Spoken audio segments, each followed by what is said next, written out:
All right. So welcome everyone. Thank you so much to all of you who are here today, and we're thrilled to have about 150 folks registered so far. So Yay. we're excited for our first ever virtual Speak Out Day. We're doing a lot of first evers in 2020 and 2021, right? So welcome to this journey with us together.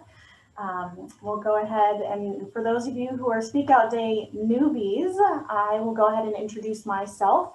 My name is Carly Wright. I am the Shape America Vice President for Advocacy, Equity, Diversity, and Inclusion.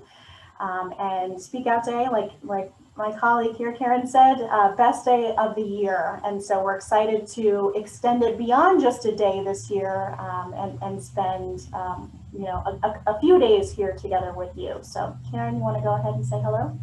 Hi, everyone. Happy to be back with you. Carly, the last time that we were together was Speak Out Day last March. That is right. We've been virtual ever since. Last time we saw each other in person was March of 2020.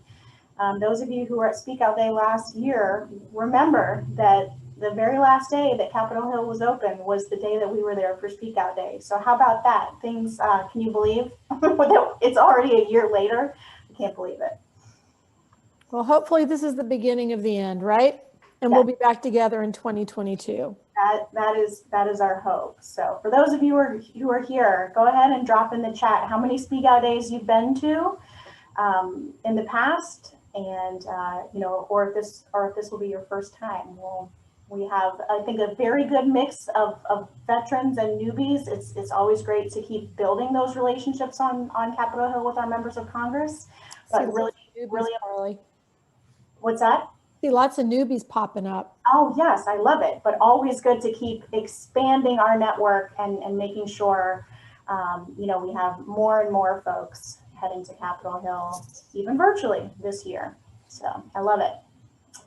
So this is normally what we'd be preparing to do right now, right? To head to Capitol Hill and to be this amazing group, this amazing voice. For health and physical education with our members of Congress. And it's always, again, such an exciting day. For those of you who have been before, you know that, when we enter those Hill office buildings, people recognize us for our neon sneakers, right? And then they know that the PE people are here. And so that's really important. That shows that we have built those relationships, that we have a strong presence and have a strong voice. And so, yes, things will look a little bit different this year. And yes, we're going virtual and that means things are different. But as I probably say every year, it's still more important now than ever for us to be advocating, especially during COVID and especially because so much has changed. Teachers, students, parents, families, caregivers have had so much to deal with this year, and it really just amplifies how important health and physical education are for our students. If our schools prioritized our subject areas more, this time shows us the need for that more than ever, right? So we're going virtual. What does that mean? It means things, again, are going to be a little bit different, but it gives us a better opportunity maybe to build relationships in a very different way from your very own backyard. Like we like to say, backyard advocacy, incredibly important. So the good news is we were on Capitol Hill a year ago, but Congress has been doing this, finding ways to meet virtually with constituents since last spring. Fortunately, we weren't one of those first groups to try to be the trailblazers to navigate what this might look like. And so Karen and I have actually been able to chat with some other organizations who have done their Speak Out Days virtually already to learn some lessons from them in order to hopefully make this process as seamless as possible for all of us. So, as when we're usually on Capitol Hill and Karen tells us to be prepared because it's going to be especially crowded and we're going to see lots of other organizations just like us there to meet with their members of Congress. same thing is happening, right? Other organizations are doing the same thing that we're doing, trying to find time to schedule these types of virtual meetings with our members of Congress to talk about their issues as well. So something to definitely keep mindful of as we're working with Hill offices to schedule these meetings. You know, Hill staff are doing the same thing that many of us are, going back and forth between being in person or being virtual, you know, trying to do their best to stay safe and make sure that offices aren't too crowded. So some Hill staff are working from home, and you know, so that's something that we want to be prepared for again as we're scheduling. You know, another thing to keep in mind, some offices are comfortable with different types of platforms. You may encounter offices that are still more comfortable with just doing a conference call rather than a virtual video meeting. And that's fine. We're happy to be flexible and do whatever you know, that office is most comfortable with, as long as we're just able to have a chance to connect. That's the most important thing. Hey, Carly, can I just mention one thing while you're still on this topic? And that is, I just want to reiterate that we're not the only organization that's doing this. So just as you said, you know, Capitol Hill was crowded last year. Well, virtual Capitol Hill is crowded this year, and everything is being done virtually. So don't get discouraged if you know, the initial ask for a meeting isn't responded to immediately. It might take a couple reminders because they get so many emails. Yep. Absolutely. And we'll talk a little bit about that once we get to the part about scheduling meetings, but Joey and I can share a lot of lessons learned with you all about what this scheduling process looks like. And yes, often it does require a number of follow-ups just to make sure you know, we get ourselves again to the top of the inbox there. So great point, great reminder. But you all have probably one of the hottest professions in the country right now, right? Everyone's talking about teachers. And so your members of Congress are desperate to hear about your experience and are so interested to hear how, you know, how your schools are supporting you, how schools are supporting students, and what your unique experience is during COVID. So, you know, really, really important to remember that, you know, you're there to share that personal experience and those personal stories, and to take those to your members of Congress and to tell them the struggles that you've been having, the challenges that you've been able to overcome, and the lessons that we've learned in order to ensure that moving forward, and especially into next school year, that schools have the support that they need and that health and physical education programs are an important part of that, right? So new this year, participants will schedule your own meetings. You know, this is not like our usual speak out day where you take that time off work and come to Capitol Hill and we're able to schedule meetings back to back throughout that one solid day, right? Most of you will likely still be teaching throughout this week in March. And, you know, because of that, we know schedules are kind of all over the place, depending on whether you're in person or virtual or hybrid teaching. So we want to be able to be mindful of that. And so participants will schedule your own meetings, and we will talk about the process that will look like a little bit later. We think this is actually a really great opportunity, again, to really empower you all to even build stronger relationships with these offices, since you will have that direct email communication with them before the meeting, having that meeting, and then following up afterwards as well. But yes, fingers crossed, we can't wait to see you again in person, hopefully next year. So Karen, you want to kick us off to talk a little bit about what is happening on Capitol Hill right now? I would be delighted to, Carly. So much is happening on Capitol Hill right now, and then so much is not happening on Capitol Hill right now. But one thing's for sure, there are lots of new faces and there are a lot of changes. So the 117th Congress is, as you all are probably aware, the Democrats have retained control of the House, and they gained control of the Senate, but by incredibly thin margins. The November elections seem like a decade ago, but Democrats did not pick up the number of seats that they thought they would in the House, and Republicans actually retained and picked up more than they thought that they might. As a result, there is really only a 10-seat difference in the House between Republicans and Democrats. And then, as you all are probably aware, the Senate is really 50-50. So it is incredibly tight right now. And the control seems to bounce between, on the Senate side at least, Joe Manchin, and then Mitt Romney, Susan Collins, and Lisa Murkowski. You know, they take turns being in that power seat. We're going through our cabinet confirmations right now.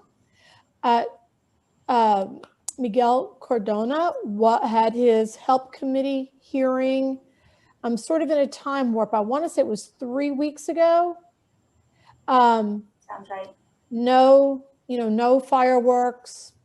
Everyone thinks that he's a great guy. Now it's just a matter of time and getting it on the calendar for the Senate floor, which might happen this week.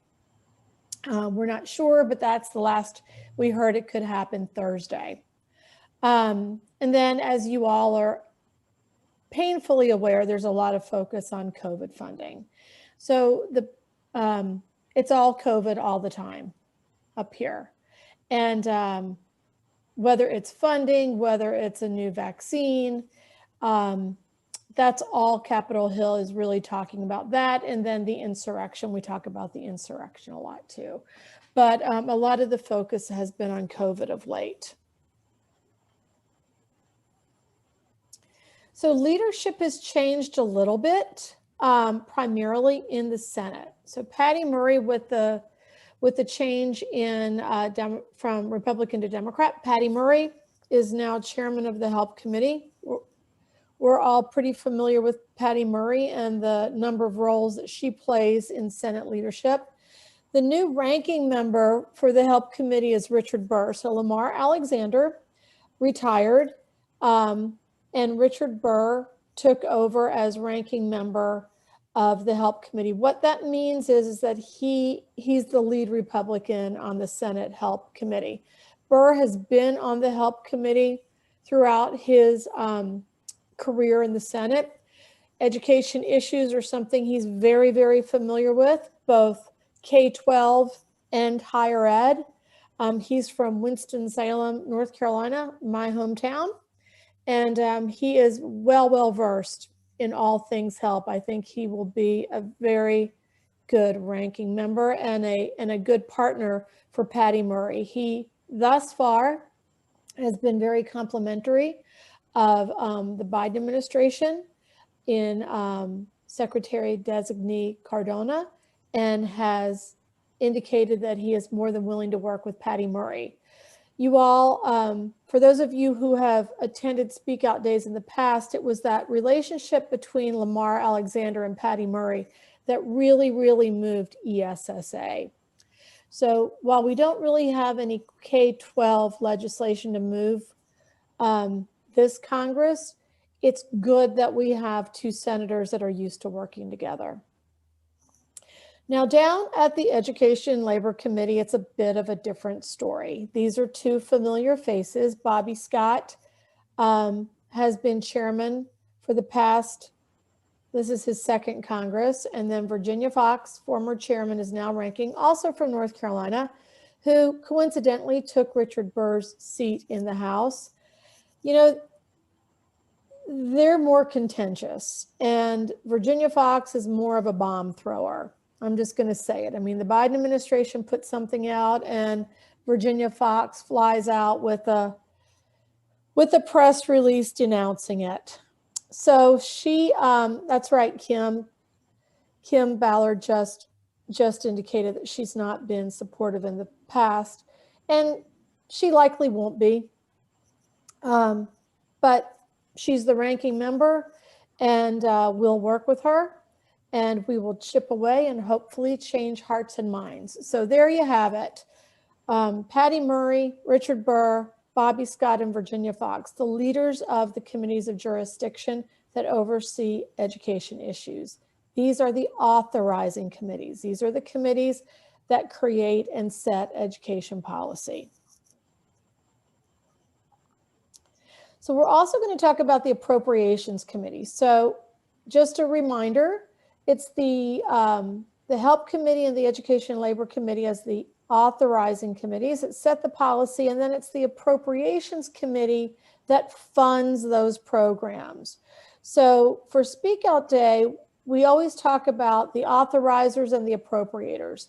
So the chairman of the Appropriations Committees are Leahy from Vermont, Shelby from Alabama, Rosa DeLauro from Connecticut, and Kay Granger from Texas.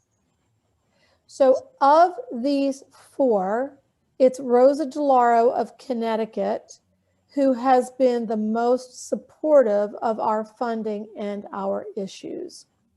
So Rosa DeLauro had been the chairwoman of the Labor HHS Committee, and she's Appropriations Committee, and she's moved up to the full committee, which is good for us. That's a very, very good thing.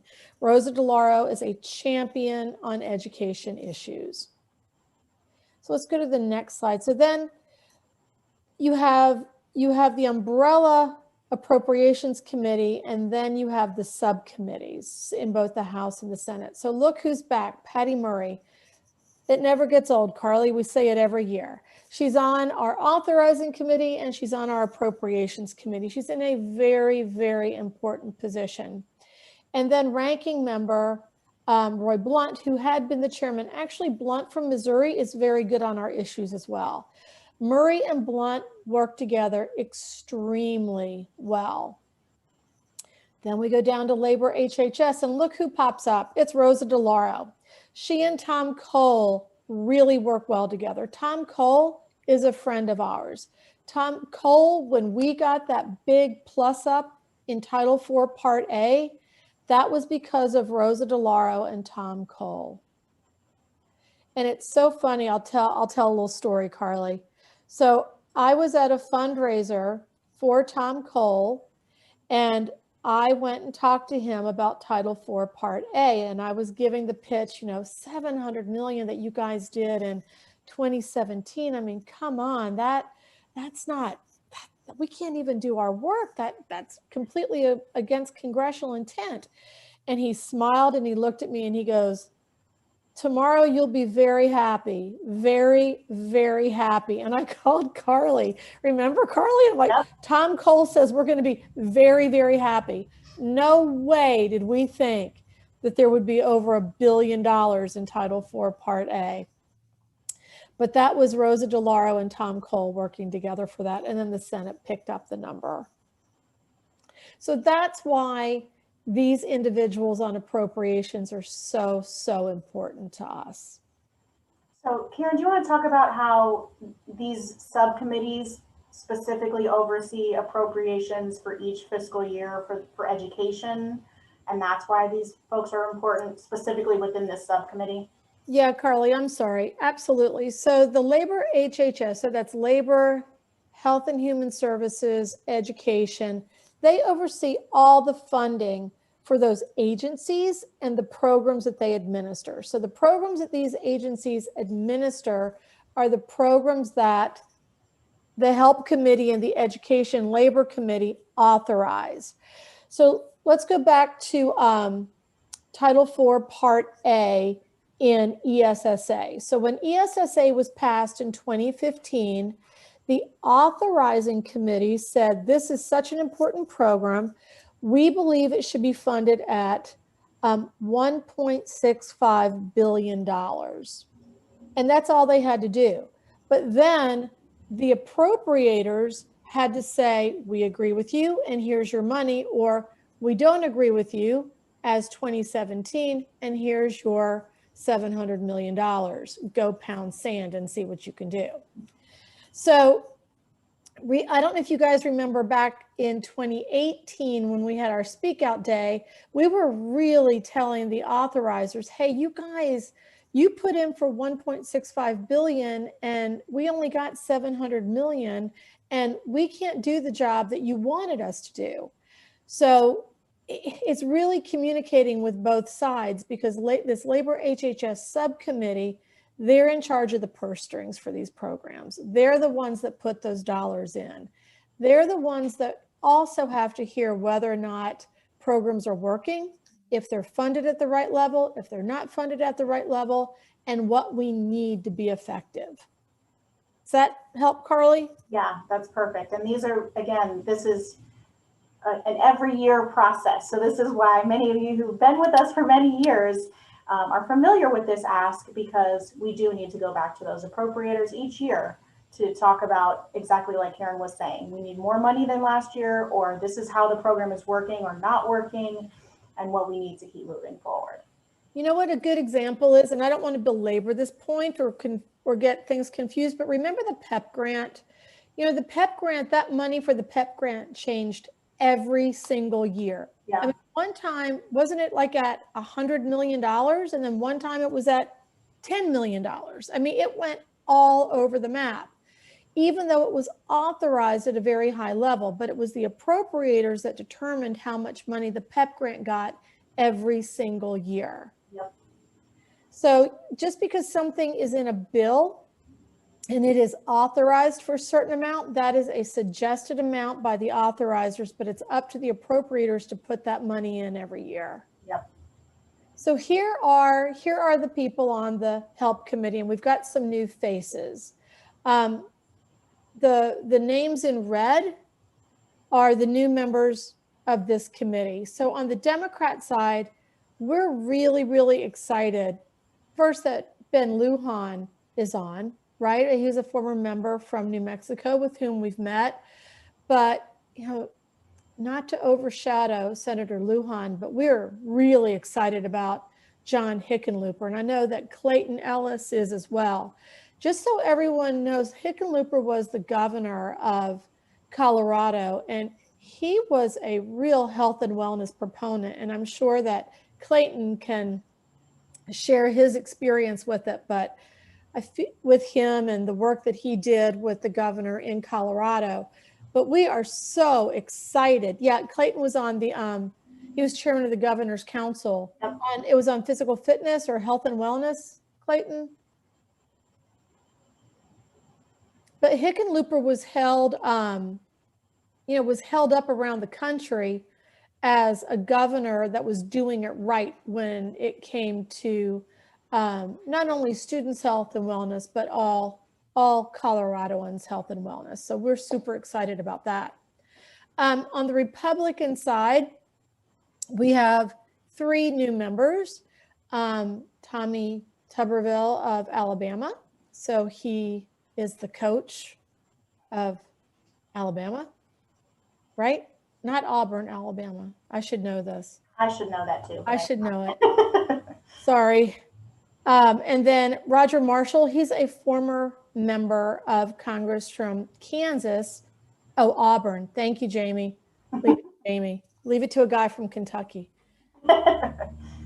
So then Roger Marshall is a former member from the House from Kansas, but he's a physician. And then Jerry Moran is a member of the Senate from Kansas who just switched committees. So Jerry Moran's actually interesting because Jerry Moran is very supportive of Special Olympics. So adaptive PE. So that's our help committee.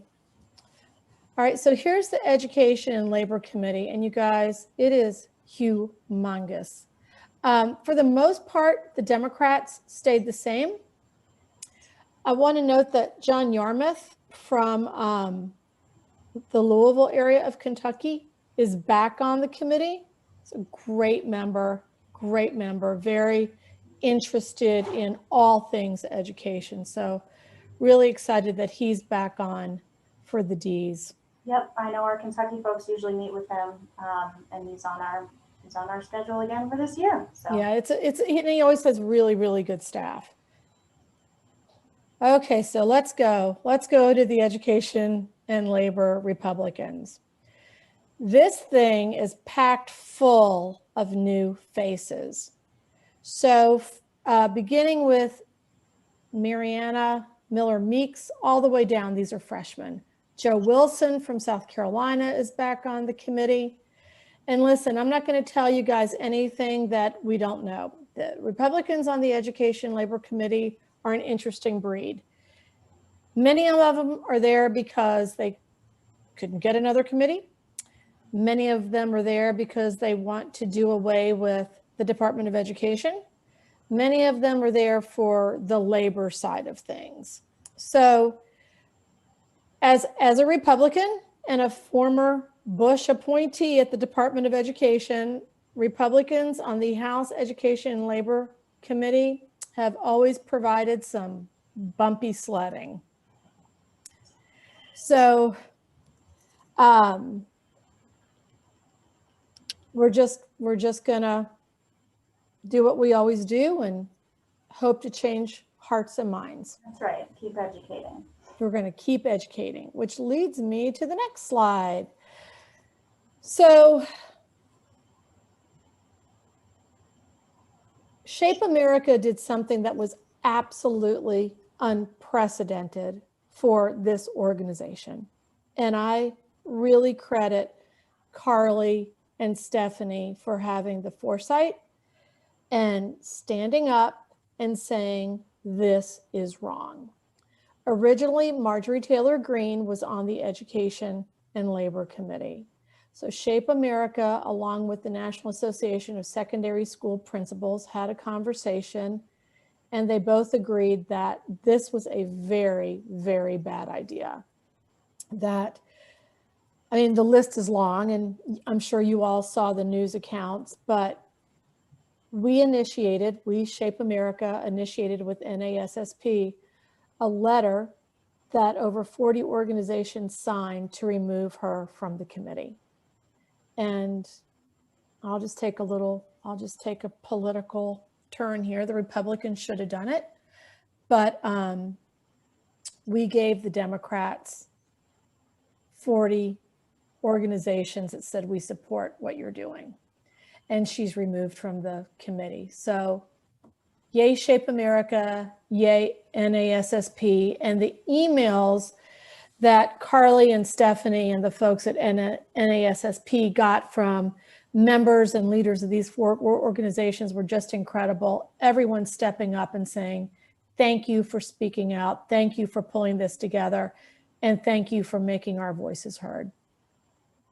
So a little bit of advocacy even before Speak Out Day. Yeah. I'll just add that, this was something, again, that came together very quickly. We had a short turnaround time, I think of less than 24 hours to get organizations signed on to this, but we knew it was important and we knew it was timely. And so, within those, again, less than 24 hours, we're able to get these 46 organizations to sign on. And, you'll see a lot of organizations on this list in our space. Also, I think it's noteworthy to we have the American Federation of Teachers on here, as well as Sandy Hook Promise. And for those of you familiar with some of the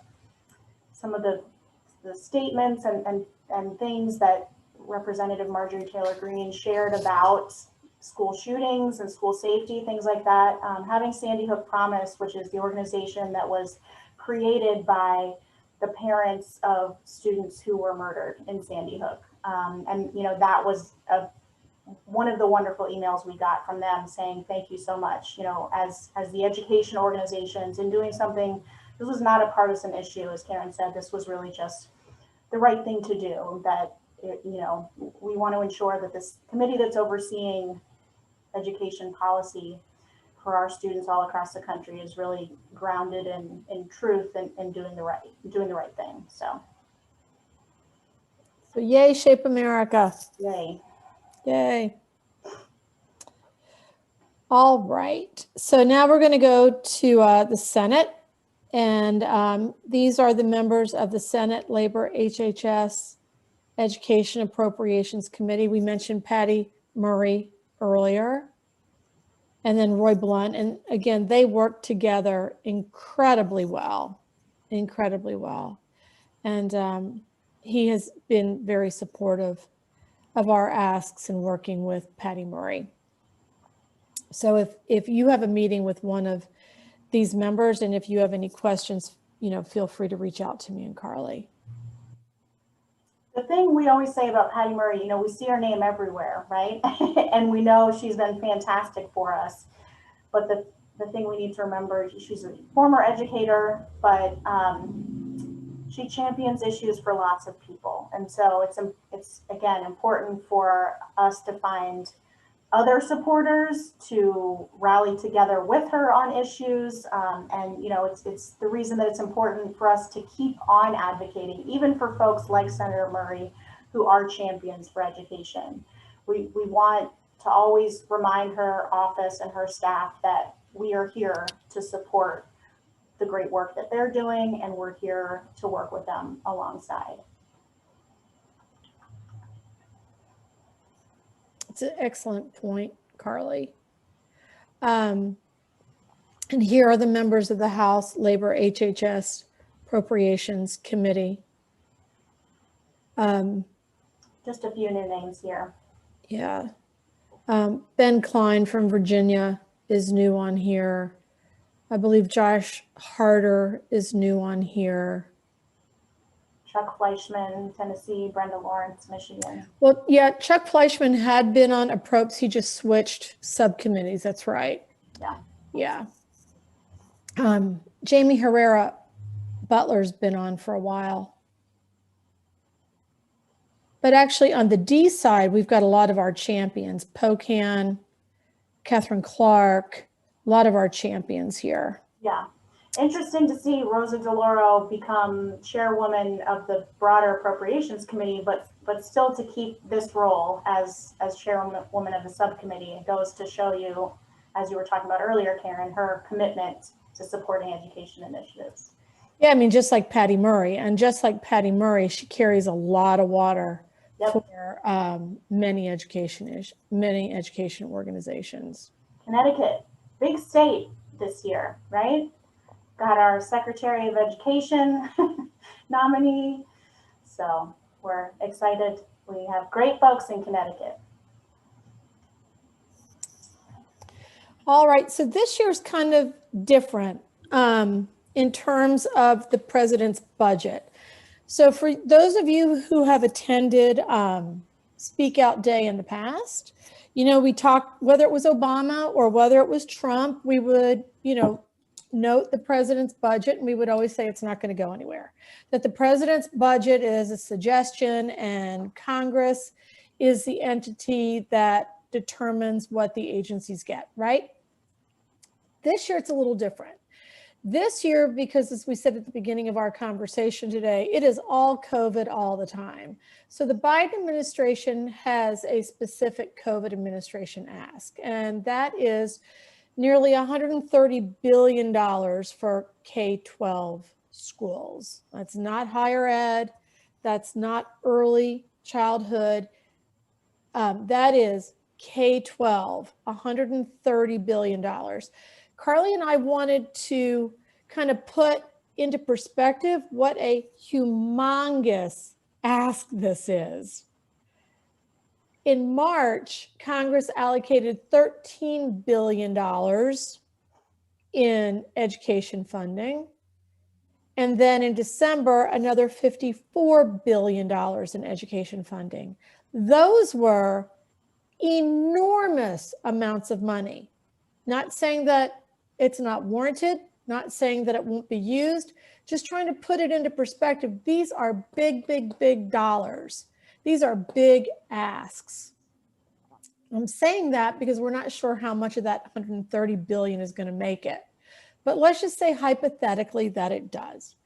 And what would Biden's education ask go for? Well, similar to CARES 1 and CARES 2, the two CARES acts, the money would be focused on high need schools. So it would follow that Title I formula. 20%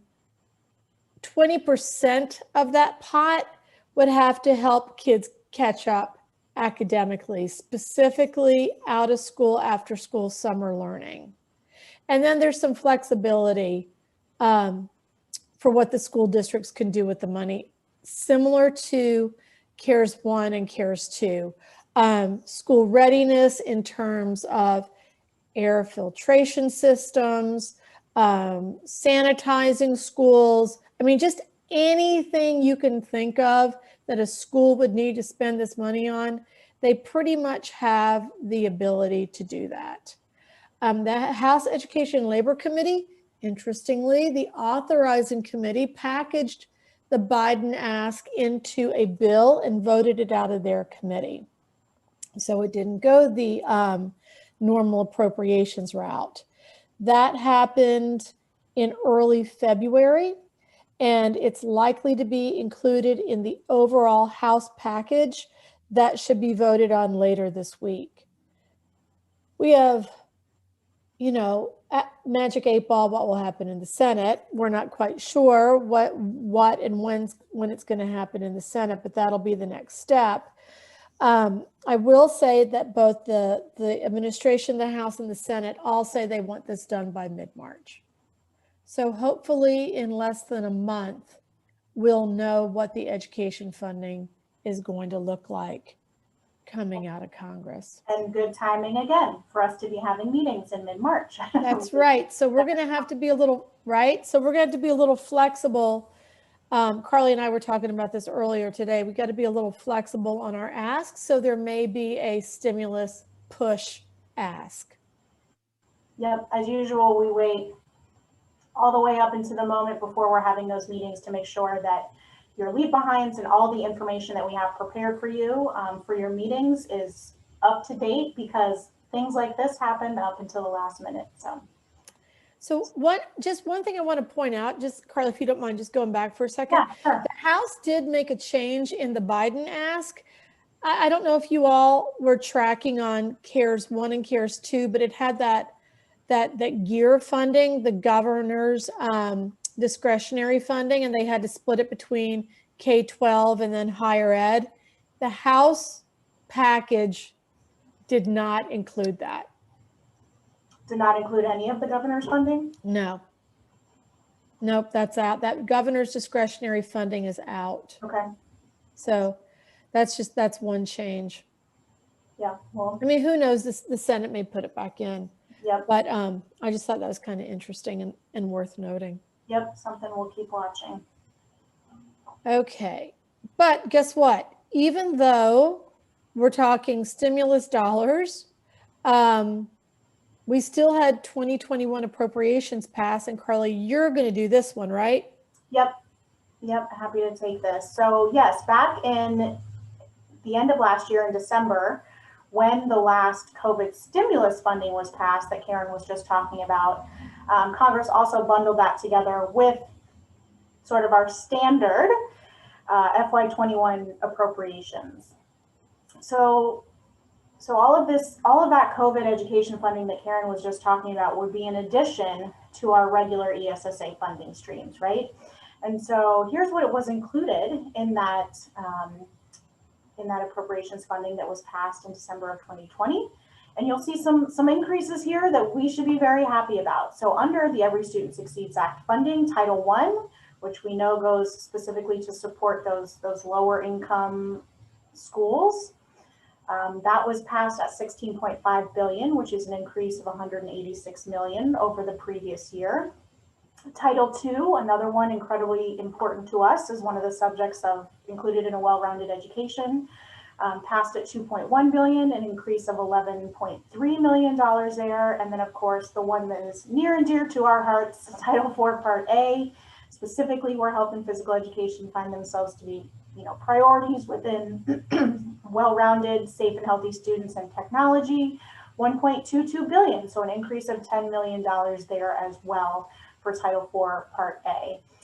So this is for the budget that will, impact next school year. So this is the money that would be allocated out to states this July. to then hit and support school districts and schools for next school year.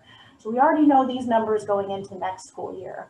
What we'll be talking about, and we'll share this with you in a little bit later here, when we're meeting with members of Congress, we'll be talking about FY22 appropriations, and then we'll see where things stand, as Karen was just saying, about COVID stimulus funding as well. But even beyond those specific asks, we just have a lot to talk about. Often when we've been going to Capitol Hill, even if there's not legislation moving, it's just important for us to be building those relationships, to be sharing about what's happening during COVID in schools, and especially how that has impacted health and physical education. So we wanted to start and just kind of give you a picture of where things stand on Capitol Hill, get a little bit of the lay of the land so you can start thinking about how you can begin to prepare for your meetings. You can start thinking about those personal stories that you want to share. We'll talk a little bit about how you can prepare to meet with your members of Congress, to make sure you know any information that's out there about them, related to their feelings about COVID, things like that in a moment.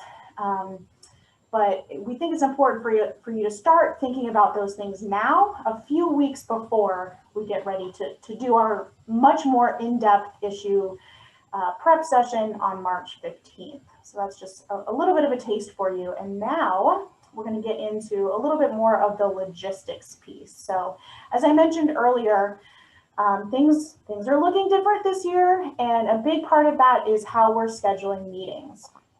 So usually when we're on Capitol Hill, Joey and I take the lead on scheduling meetings, and it's quite the process. We usually have all kinds of fancy spreadsheets and things like that going, and lots and lots and lots of back and forth emails. And so, we're, as I mentioned earlier, I've talked to some other organizations that have done this already and have, again, learned some lessons from them to create this system that we'll be using here. So what we'll be doing is we'll be sharing with you a OneDrive folder that will have all kinds of fantastic goodies in it for you. So it doesn't yet, but it will have all of your meeting materials, and then all of the materials that we will share electronically with members of Congress, their staff, in preparation for our virtual meetings.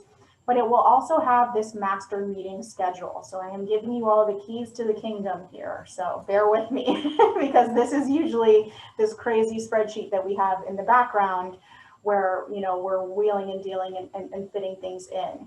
But we will all be sharing this master meeting schedule. So I'll show you a screenshot of that in a moment, where you'll see each state has their own tab in order to organize things here. So what we will do is shape staff, Joey and I will offer an introductory email between your congressional offices and the meeting attendees from your state. So, we'll see who's registered from the state of Kentucky, for example, and we'll reach out to Senate offices, reach out, we have a system that we can pull up those email addresses for staff. So we will do that. That information isn't normally publicly available, so we will start that contact for you. And we'll give the background that they need in order to start scheduling that meeting. So we'll make that introductory email, and then we'll ask you all to take it from there to figure out where it fits within your schedule, as well as the Hill office schedule. Things to keep in mind: every Hill office is different, how they do things. Like I mentioned, what platforms they're most comfortable with using. Even sometimes when we go to Capitol Hill in person, often I'll get, an actual meeting request and things like that from them. Otherwise, in other offices, we might just get an email confirmation. Lots of different processes for how this works. So just things to keep in mind. The Hill office, as they respond to you, may send you an actual meeting invite and offer their own, link for a Zoom account or a phone line if they prefer. They're one of those old school offices that prefers a conference call.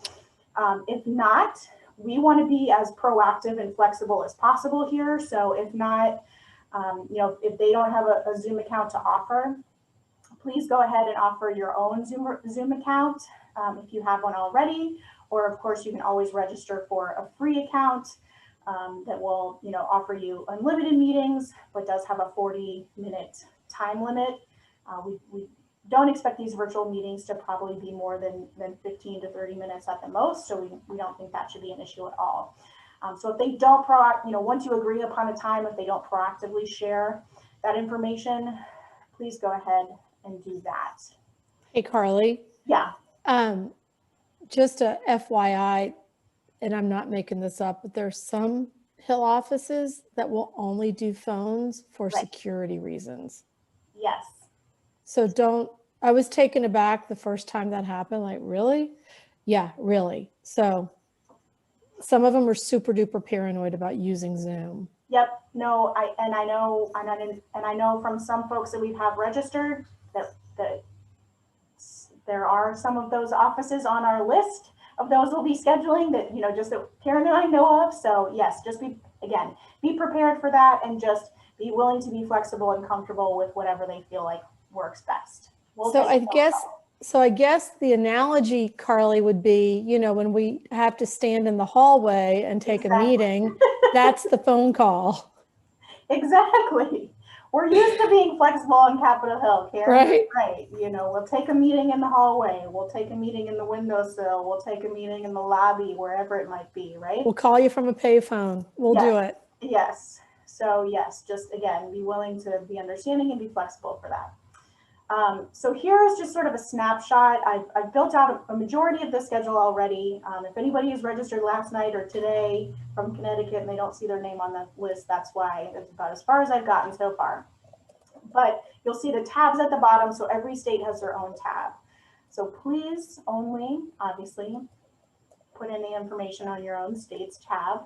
But you'll be able to see the other folks that are registered from your state. And I did share email addresses here because I want you all to communicate ahead of time. It's important for all of you to get on the same page from the get-go. It's a great idea if you have a number of attendees from your state to consider, and we'll talk about this in a moment, but consider tapping a state team lead who might be the one to help coordinate meeting schedules and be the lead on making responses to Hill offices. That might be helpful for you all. Often Hill offices will want to know where every attendee is from because they want to know if you're constituents or not. They want to verify that. So I did include also the cities of where each attendee is from so that you can easily provide that information to them should they ask that. Sometimes, and I'm not sure if they're still doing this because of the virtual environment or not, but often a Hill office may have an online form or something like that you may have to fill out in order to make a meeting request. So they may point you to that. There's a lot of moving parts on the Hill happening right now. We're seeing staff still, change from office to office. They may forward you to a different staff member and ask you to coordinate with them instead. There's a lot of moving parts and pieces as this happens. So just make sure to really just stay on top of those responses and keep an eye on what they share with you.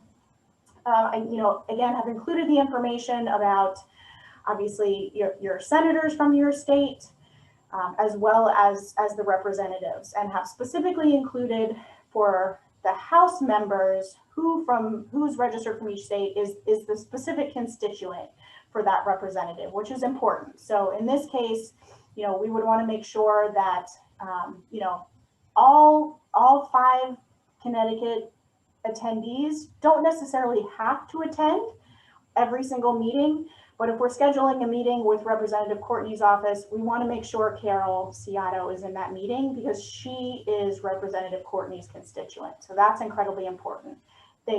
Some offices will not schedule a meeting with you if you do not have a constituent who will be attending that meeting, because that's who they answer to, their constituents. And so they want to make sure that they connect directly with them. So that's something that's incredibly important as you're kind of fine-tuning schedules here. So I've included who the constituents are, their party, and what I've included under committees is just this is not reflective of all the committees that they serve on, but I've just included here if they are on one of the education committees in the Senate or the House that Karen just went over for us, or if they are on one of the appropriations committees as well, because those are the ones that are important to us, whether they're those authorizers of education legislation or whether they're providing funding through appropriations. And then here, I've also included the scheduler's name and then their email. So what, again, Joey and I will do, we'll reach out to Michael in Senator Blumenthal's office and send our template email to them, and we'll copy all of the constituents from Connecticut. So we'll make sure Amy, Mary Beth, John, Carol, and Tracy are copied on that. We'll make the introduction and say we would like to meet with you within these dates. And then we will ask our Connecticut folks to then take it from there and to find a mutually agreeable time to meet with their offices. Then you'll see, if you scroll a little bit further down there in my meeting chart here, you'll see these columns. And so once you have a meeting finalized and scheduled, you'll include here who you're meeting with. So often you'll likely be not meeting necessarily with that person we've emailed who's the scheduler, but you'll likely be meeting with an education staffer, right? Or a legislative director or legislative assistant, something like that, right? Someone in their office who oversees education. So you want to write down here who you'll be meeting with, their name, the date, because we have a number of days that we're offering to meet, the time, and I put Eastern time zone here because reminder that all of these are Hill staffers. So if you're in California scheduling these meetings, that's something you want to be thinking about. Be really mindful about time zones here, since our Hill staff will be in the Eastern time zone. And then meeting attendees. Here's where you'll want to include, for this meeting with Representative Courtney, Carol will be attending, John will be attending, and that's it maybe for that meeting. So we just want to make sure we have all of our meetings covered. And again, it doesn't necessarily have to be everyone from that state, but it absolutely could be if you're available and would like to be able to be there to attend and support your other constituents within your state. So please just make sure, if you save a local copy or anything like this, that's fine, but just make sure you're updating the master meeting schedule, because Joey and I will be keeping an eye on that so that we can step in and help wherever it's needed. And, especially for key meetings of the leadership that Karen just went through and those committees that are really important to us, we want to do our best to be persistent and follow up, with folks that we know are very supportive of our issues. We want to continue to make sure we're building those relationships. So please make sure that you're taking that time to update there. As I mentioned, take this time to connect with your other attendees from your state. Connect in the chat right now, connect via email after we share that schedule with you. Consider appointing that state team lead who might be able to sort of take the lead on coordinating. Another note here, since we're going to have a lot of folks copied on these emails, in some states we have upwards of 8 to 10 attendees registered. What we don't want to do is bombard Hill staff with, one person chiming in saying, I'm available at this time, another person chiming in saying, I'm not, but I'm available then. What we want to do is coordinate amongst ourselves offline and not fill Hill staffers' inboxes with those emails. So, it's best for us to coordinate dates and times that we're available and then offer those to Hill staff, rather than asking Hill staff to be the ones who are really culling through all of these emails from us to coordinate the schedule. We want to make sure that we're doing that independently amongst ourselves and then reaching out to Hill staff with available dates and times. We just have a couple states at this point, and again, I haven't updated the full schedule since today was the registration deadline, where we just have one person from a state registered. If you are the only one registered from your state, we will make sure to connect with you to make sure that you don't have to attend a meeting alone. We always do that when we're here in person, but this case is obviously very different. Today is the registration deadline, but if you are coming from a state alone and you know someone else in your state who would like to still attend, we can probably slip them in and make sure that they're registered in order to be able to provide that support to you so that they can attend with you. With that said, Karen and I are available.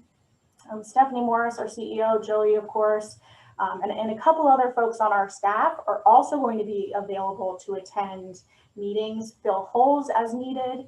And also there are instances where, again, we know these folks are serving leadership roles on committees that are incredibly important to us, or if we know that might be a particularly difficult meeting, you may hear from Karen or I saying, hey, we're going to plan to join you for this particular meeting, just to be able to help and provide, additional context where it's helpful or needed.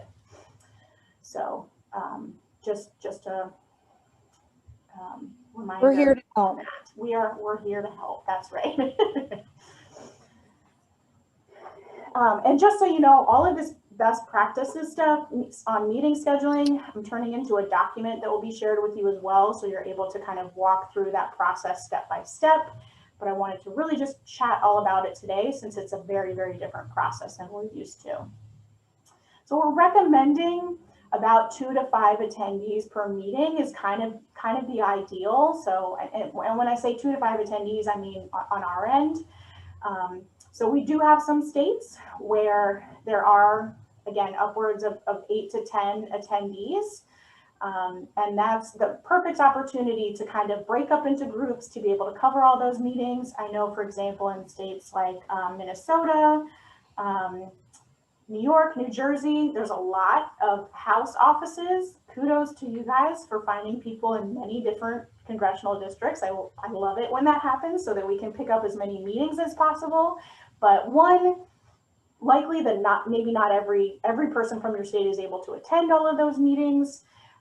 And it's just makes for a smoother meeting if you don't have quite so many people trying to speak at the same time, especially in a virtual meeting, right? When we're all end up talking over each other and things like that. So this, I recommend best practice here to kind of split into groups. And that's why I did include on the meeting schedule, for you all to be able to indicate which meeting attendees will be covering which meetings.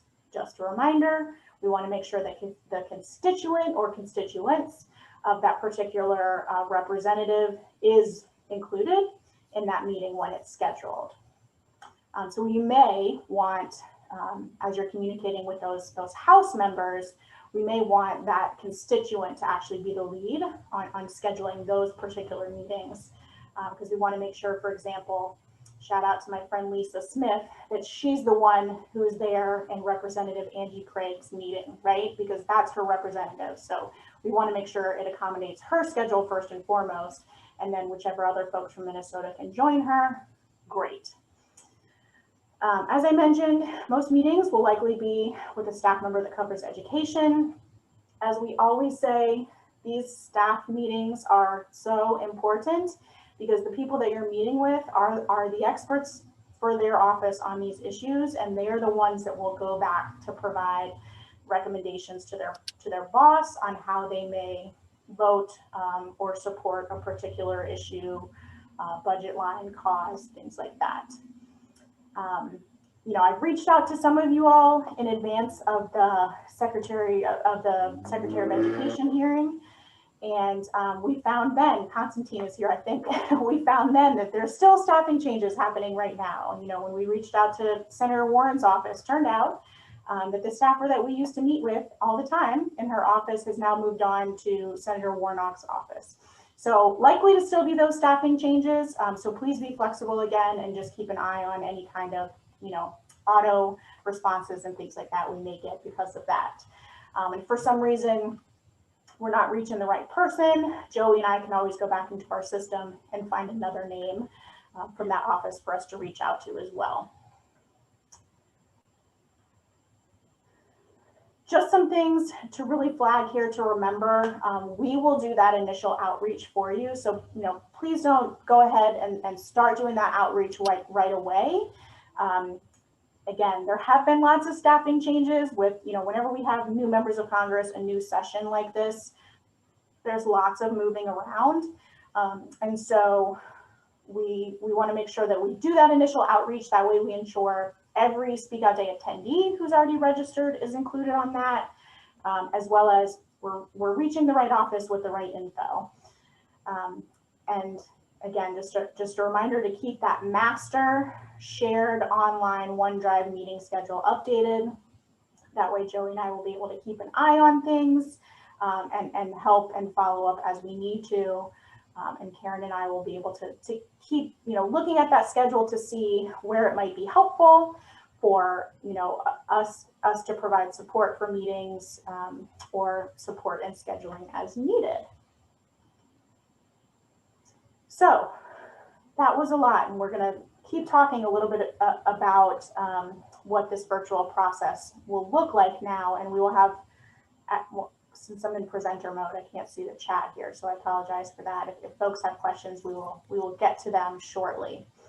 But everybody just thinks you're doing great, Carly. Oh, good. The whole chat is about how awesome you are. I'm monitoring it for you. Okay, I can't see it, so I can't tell if you're lying or not, but thanks. Not lying at all. It's all true.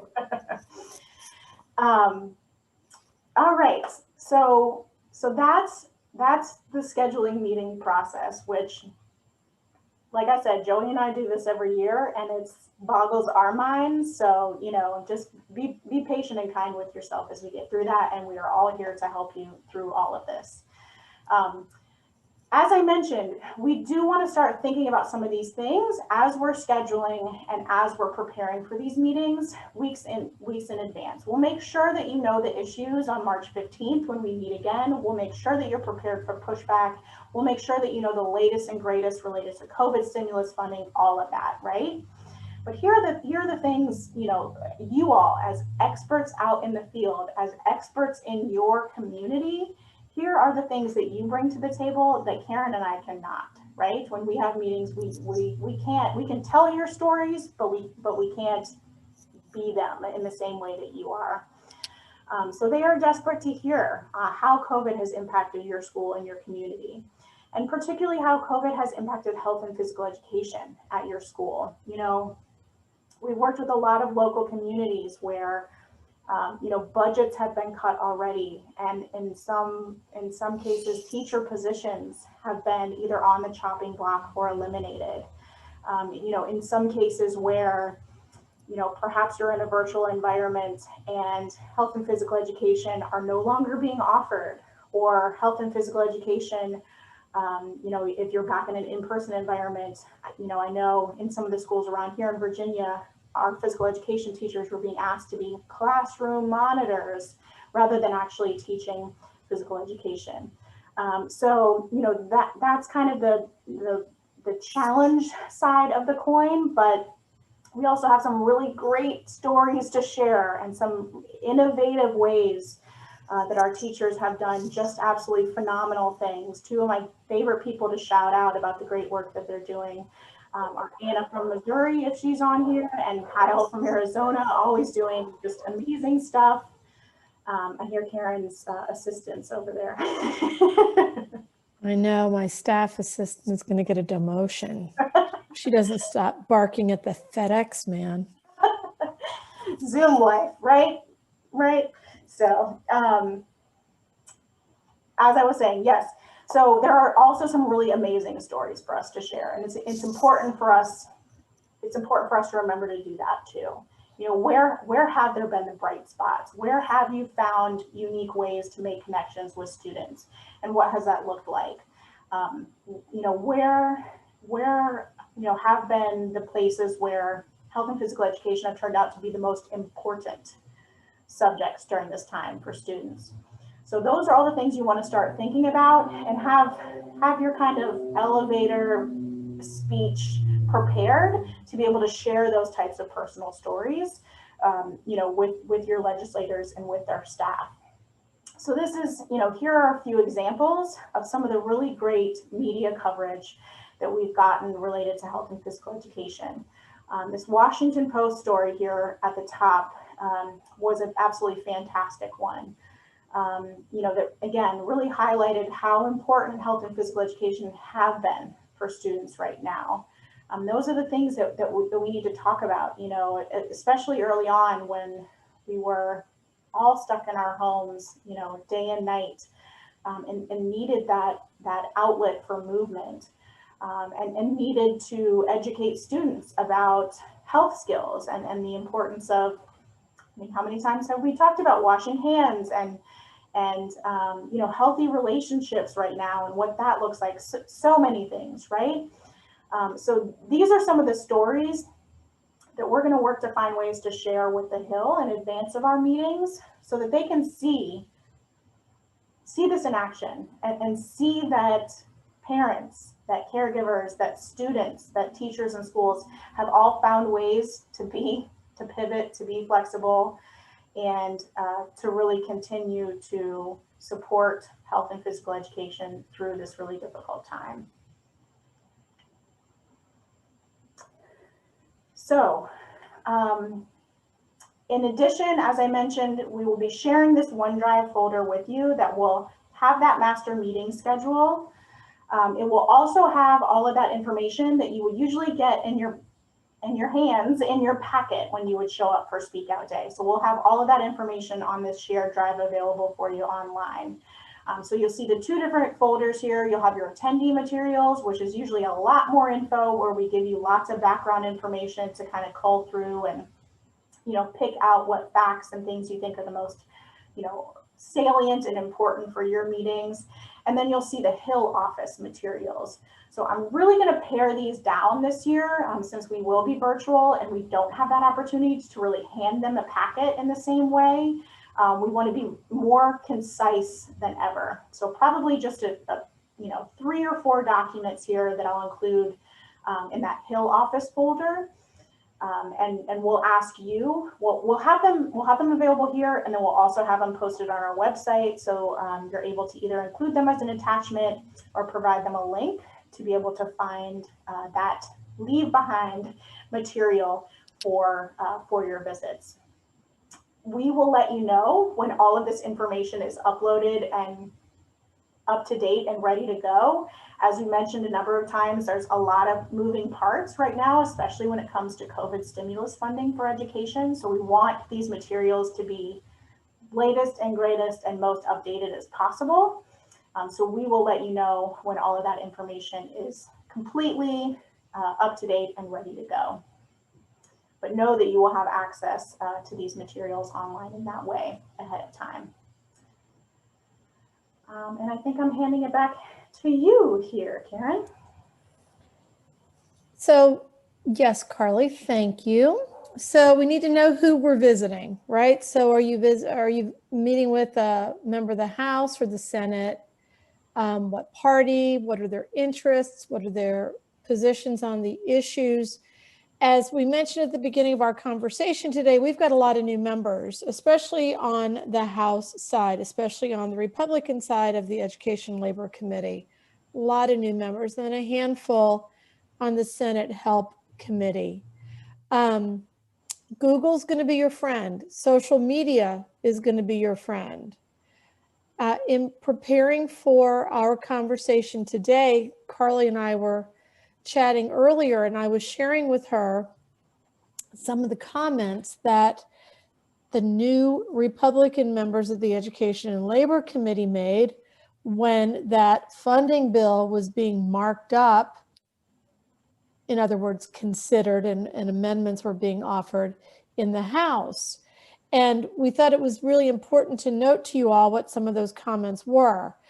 There were comments and there were amendments of note. For instance, there were some freshman members that wanted to tie funding to whether or not schools were holding in-person lessons. So if you were virtual, they didn't think that you should be getting funding. There was another member who thought that unless all teachers were vaccinated, districts shouldn't get funding. So I found that by going and looking at some of the new members' Twitter accounts, by doing a Google News search, which is, if you haven't done it, you just Google the name and then you hit news for the search, you know, where it says web or images or news, you just hit news and it popped up.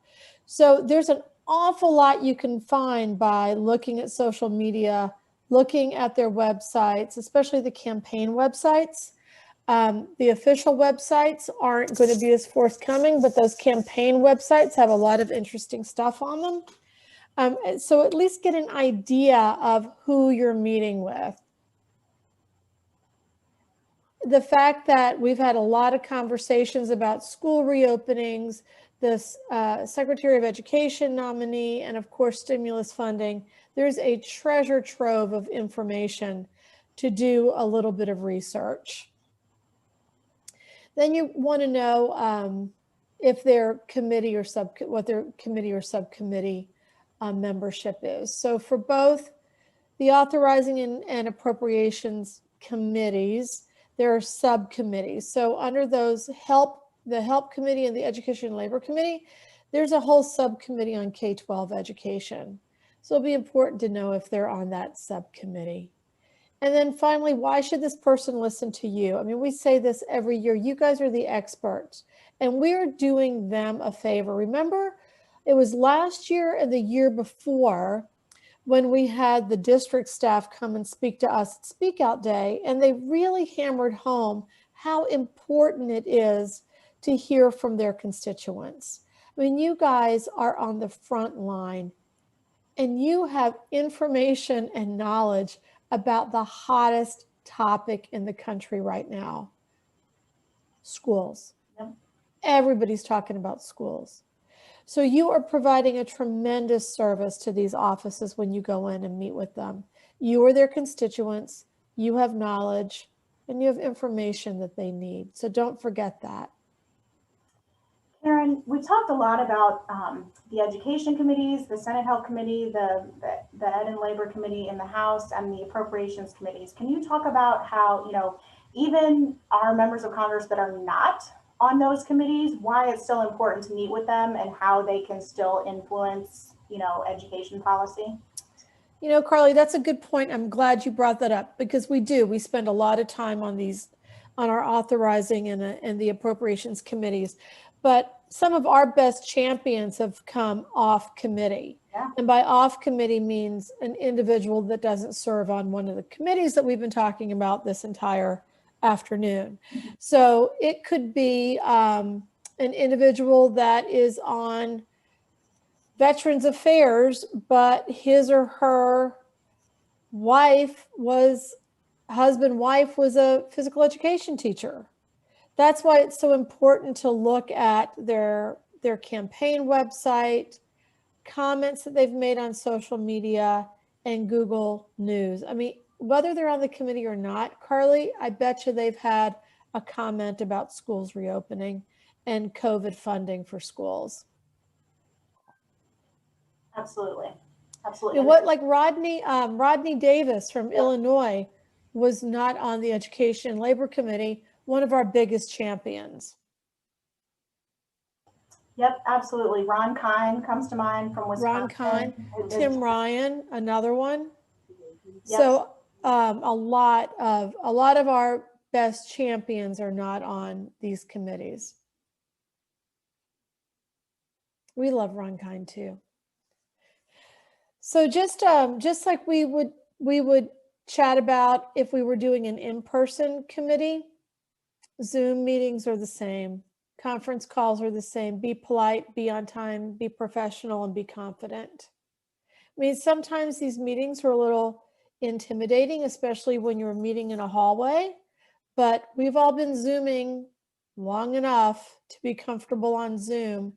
And, you know, whether it is a member of Congress or the staff member, treat them respectfully.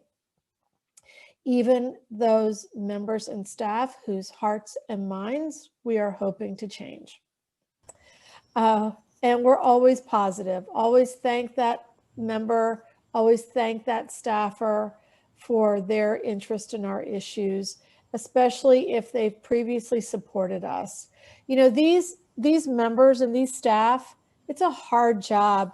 And it's a hard job now. It's virtual. And listen, you guys, I'm not kidding. January 6th shook a lot of people up. It was a very, very scary time here in DC. And I have friends on the Hill, Carly has friends on the Hill who literally were hiding under their desks. They were scared to death. So let's be really, really respectful of their jobs as public servants, because it's been a rough year, a very rough year. And they are still taking meetings, and they are still listening to constituents, and they are still trying to pass legislation. And they're in a transition period too. Not all of these offices, as Carly was saying, are fully staffed. If you think about it, this Congress is not even 2 months old. This administration is barely a month old. It's a month and 2 days old. So we're still in a transition period. So please, please, please be kind and respectful and appreciate the job they're doing, even if they may not always have been with us. Everyone, please, offer your introductions. Be clear about who you are and why you're there, where your school is. It's always a nice way to break the ice too, especially if the member, the staffer went to school in the district. And that's where most of our fun conversations come from. And then we always ask, did you enjoy PE when you were in school? And then we explain why it's not dodgeball anymore. That's right. And then, of course, remember to introduce yourself as an advocate with Shape America, and how important our Speak Out Day is to this organization.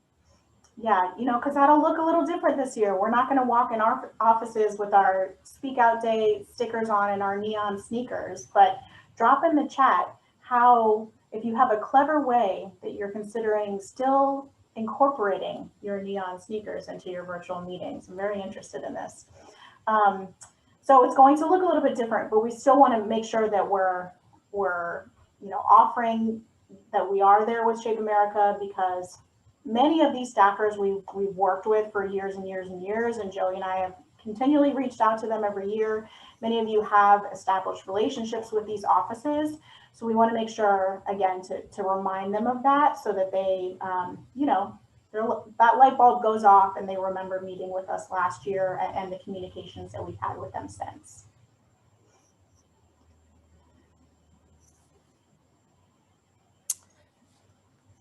So Carly, is this you or me? I can't remember, but I'll just keep going. All right, you keep going. I wrote my page numbers down, and now there's no more page numbers. Now there's no page numbers. That's all right. Again, so even though we're not there in person, this is a photo of last year with Roy Blunt and our Missouri friends. We're still going to have that same opportunity to deliver our message and to have that meeting in the same way.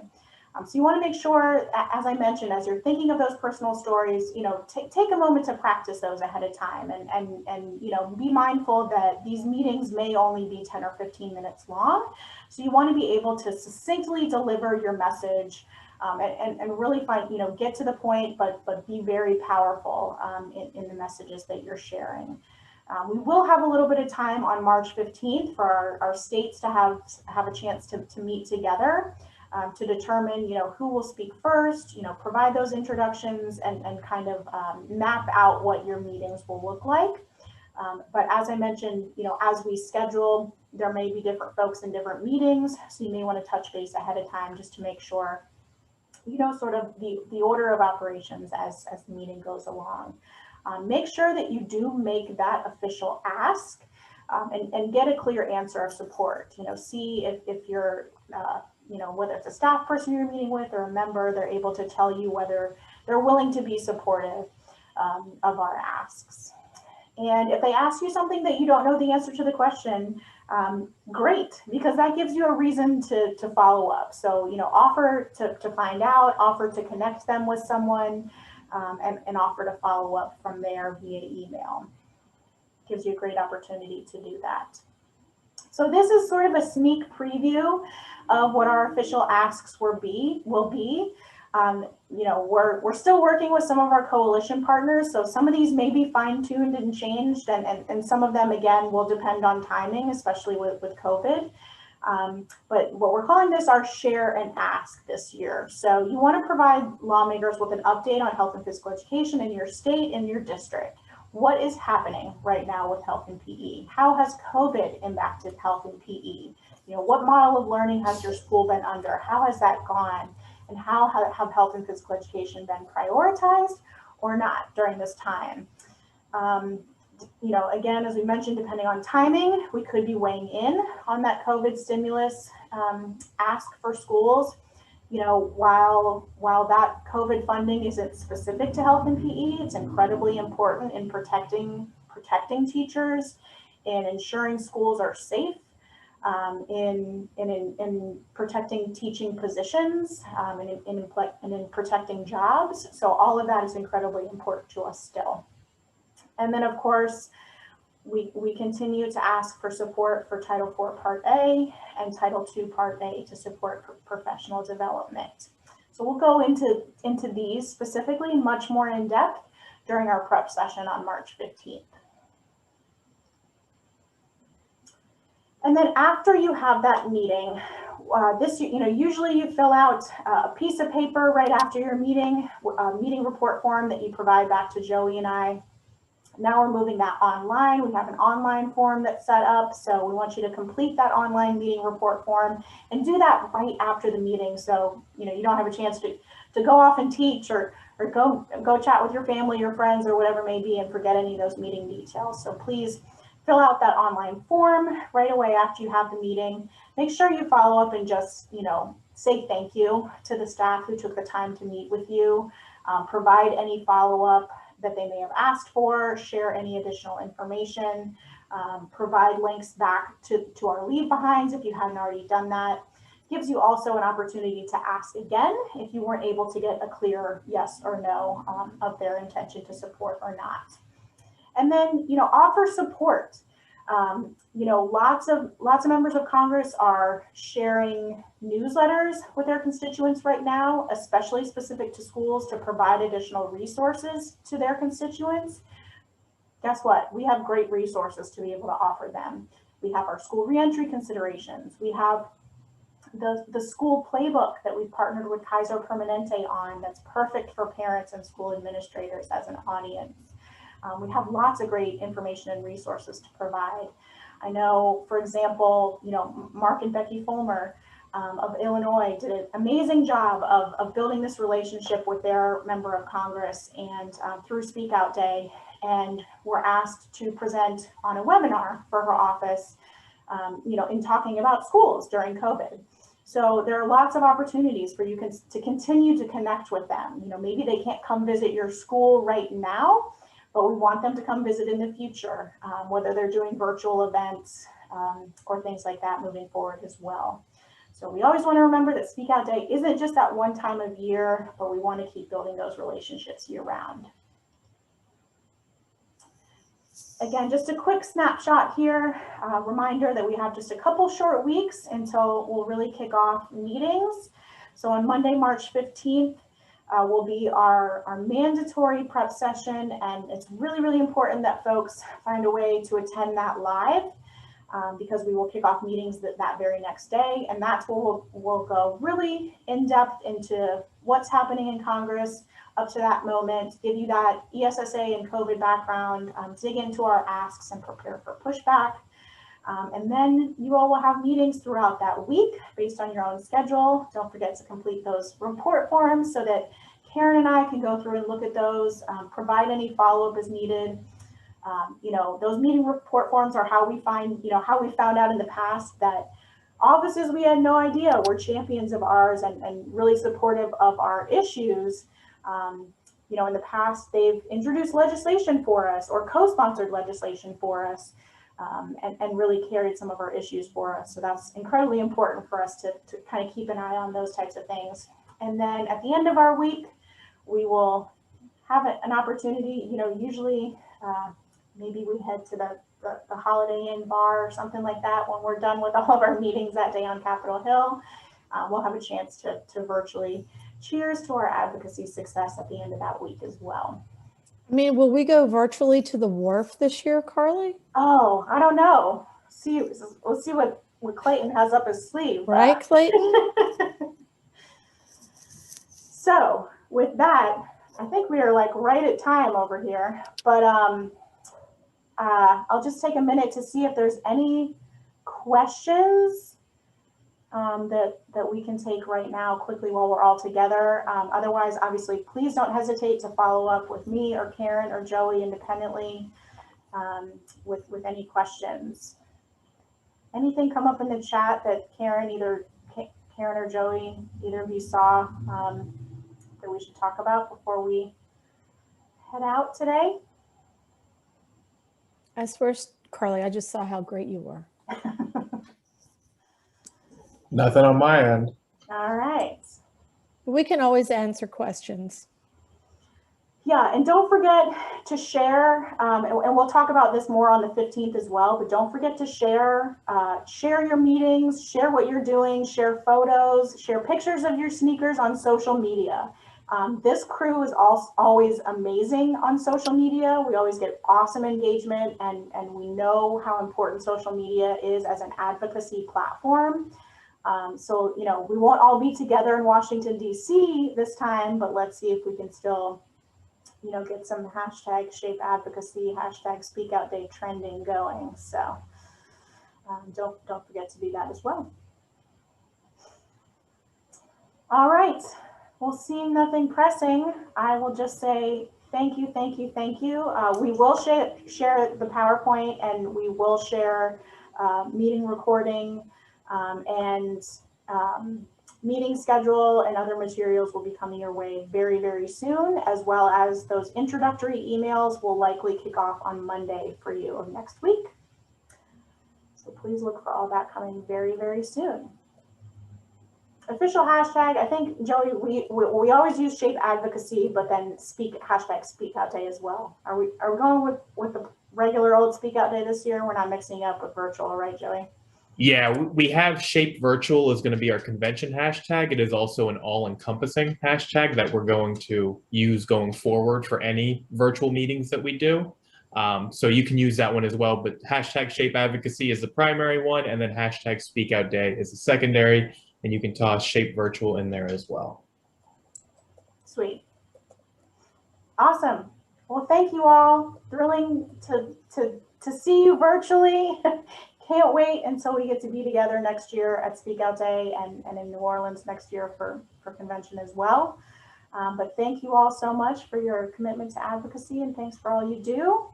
And we will be in touch very soon. Thank you, Carly. Thanks, everyone. We'll share this sweet Zoom background with you too. So, yep, and we're recorded and we'll share this out. Cool. Awesome. Thanks, you all. Thanks, Karen. Bye, everybody. Bye.